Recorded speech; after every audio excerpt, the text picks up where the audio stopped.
దండం పెట్టుకొని అమ్మ తల్లి తల్లగా చల్లగా చూడు, నీకు కోడి కోసినాం కళ్ళు కోసినాం అని చేస్తున్నామా లేదా? చేయలేదా? మనము బీజేపీ వచ్చి మనకు నేర్పాలా? బీజేపీ వచ్చి మనకు భక్తి గురించి పూజల గురించి చెప్పాలనా? వాళ్ళు ఇవాళ దేవుడిని అడ్డం పెట్టుకొని బాక్సులో ఓట్లు వేయించుకొని దేవుడిని మనల్ని కూడా మోసం చెయ్యాలని ఇవాళ కుట్రలు చేస్తారు. అందుకే ఆలోచన చెయ్యండి మిత్రులారా.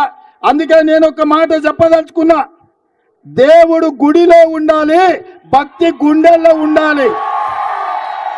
వాడే నిజమైన హిందువు. దేవుడు గుడిలో ఉండాలి, భక్తి గుండెల్లో ఉండాలి. వాడే అసలైన హిందువు తప్ప బజార్లో పోతే దేవుడి బొమ్మ పెట్టి ఓట్లు అడుక్కునేటోడు బిచ్చపోడైతాడు తప్ప భక్తుడు ఎట్లయితాడు?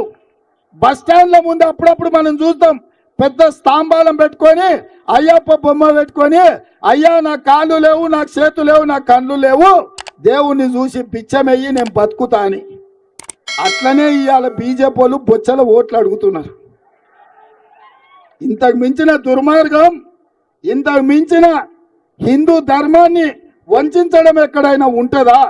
ఓట్లు అడుగుతుంటే బిచ్చగాళ్ళ పెట్టి బిచ్చగాళ్ళు ప్రజాస్వామ్యబద్ధంగా ప్రజలు పోయి ఓటుని రిక్వెస్ట్ చేయడమే బిచ్చం ఎత్తుకుంటే బిచ్చగాళ్ళం ఏమి అనుమానం. ప్రజాస్వామ్యంలో ఓన్లీ పోటీ చేసే వ్యక్తి పోయి ఓటర్స్ కలిసి ఓటుని రిక్వెస్ట్ చేయాల్సినటువంటి బాధ్యత ఉంటుంది. పైసలు పెట్టి గెలవాలి, ఫోన్ ట్యాపింగ్ పైసలు పెట్టి గెలవాలి, పైసలు పడేస్తే మేము గెలుస్తాం అని చెప్పి అహంకారం ఉంటుందో దాన్ని ప్రజలు సహించరు.